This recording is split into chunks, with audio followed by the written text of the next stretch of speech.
We unpack. We unpack. We unpack. Coming to you live. Boxingego unpack. Yeah. We unpack. We unpack. We unpack. Coming to you live. Terence Crawford explains why he doesn't so much care what the fans have to say as he's gotten older. That's what I want to talk about in this video. What up, Fight World? It's your boy Ego, and I'm back with some more boxing. SLC, subscribe, like, and comment. The best in the business. Now, I want to start off with a quote from Terence Crawford from a recent interview with Kate Abdo. You guys see it on the screen. This is what Terence Crawford had to say. Quote, I used to always care so much what the fans think and what they say. But as I got older, I realized you can't please them all. No matter what you do, no matter who you beat, no matter how many fights you win, no matter how many divisions you conquer, there's gonna be fans that don't like you for their own personal reasons. And this is from Terence Crawford. Now, I disagree with everything. Like, I mean, for example, there are going to be people, I guess I agree with the fact that there's going to be over the top fans in any sport that if they don't like you, they don't like you. I get it. So there's always going to be an extreme no matter what we're talking. There's going to be rules and there's going to be exceptions to the rules. That's just how life goes. The thing I disagree with from Terence Crawford here is Terence Crawford, when I listen to what he's saying in the interviews, it's like he hears the criticism that he's getting, and people such as myself give their opinions on, his career, things that they want to see, etc. And he'll bypass everything that was said and every argument being made and just ignore it and say stuff like, oh, you guys are just hating, or you just can't please everybody. But that's not even the case. I think Terence Crawford, he has a chip on his shoulder, and he almost has this sense of paranoia where he makes it sound like everybody's just out to get him and people don't want to see him win or don't want to see him thrive. And I don't think that's true.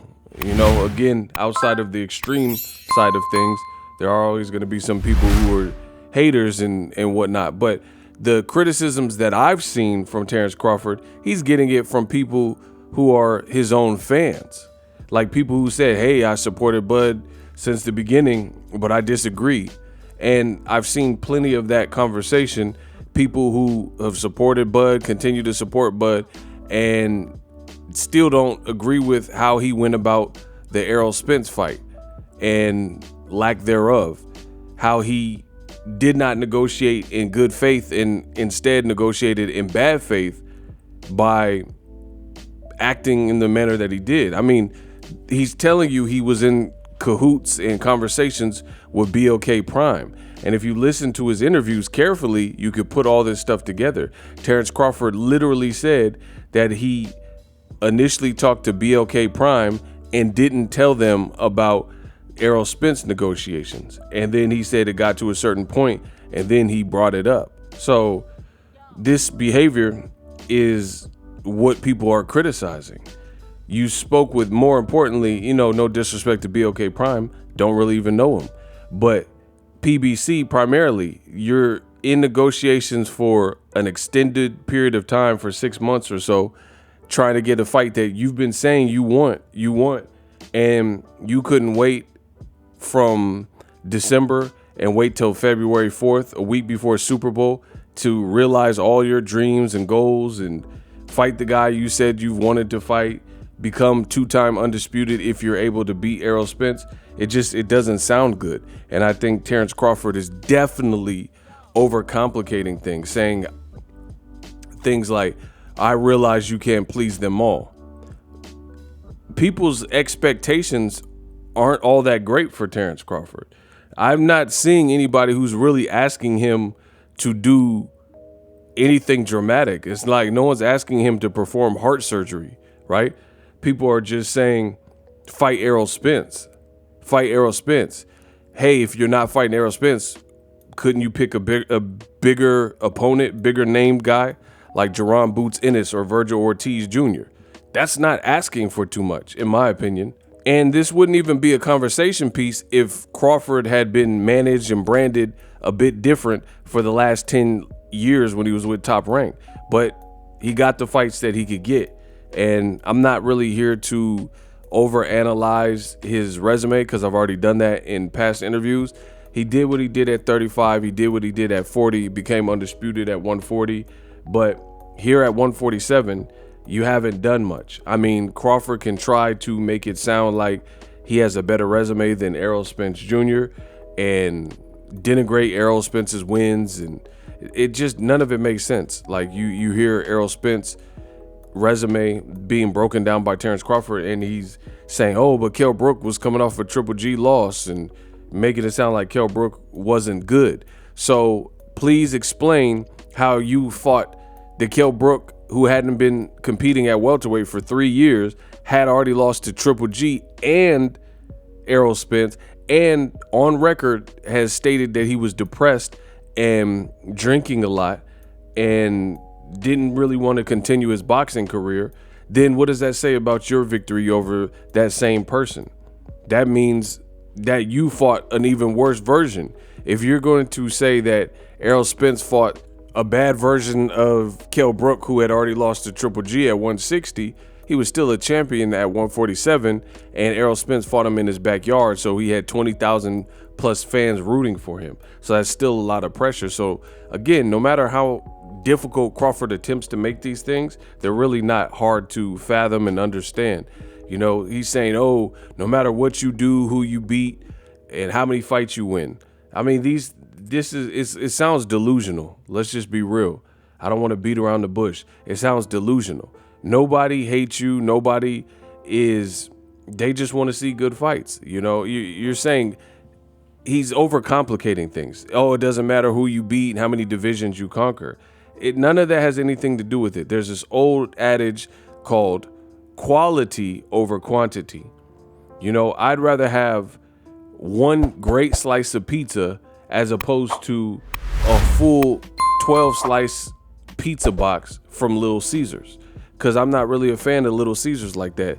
You know, if you like it, that's up to you. But I've had better pizza. So for the sake of this analogy, I'd rather have one delicious slice of pizza that's everything as opposed to have a whole box of pizza that I don't really enjoy, with 12 slices. Quality over quantity. So it has nothing to do with no matter how many fights you win, how many divisions you conquer, fans are always going to be. Fans have been demanding the same thing from Crawford. Fight Errol Spence, fight Jaron Ennis, fight Virgil Ortiz, take a step up in a better class of fighter. And then people got their hopes up mistakenly because he was a free agent, thinking more things could come into fruition now that he was a free agent. And to be honest, his upcoming opponent, David Avanesian, is no better than the type of fights he was fighting on Top Rank. And now he's saying he's his own boss and he runs the show and he calls all the shots. So what does that say? If your fights look the same, if not worse, than the fights you were having with Top Rank, that's a regression. Your last fight with Top Rank to close that contract was Sean Porter, a respected guy. Your next fight as a free agent is on an app that a lot of people don't even know what it is, and you're fighting against a guy who is not ranked or revered, nor has the resume or victories that Sean Porter has. Sean Porter has had great fights with Keith Thurman where he arguably won, but even his victories, he beat Ugas, he beat Danny Garcia. I'm talking on paper, right? And he beat Paulie Malignaggi, he beat Broner, he beat Andre Berto by stoppage. You see what I'm saying? So it just goes without saying his resume is destroying David Avanesian. So Crawford, again, he's trying to, I guess, confuse people and overcomplicate the matter. Hey, no matter what you do, the fans are still going to be mad. I disagree. I don't think the fans will be mad if you fought any of the people I've said in this video. Errol Spence, Jaron Boots Ennis, Virgil Ortiz, or if you moved up and fought Jermell Charlo, because these are all respected fights. So it's not, no matter what you do, no matter who you beat, and all this stuff that Crawford is saying, it's very simple mathematics.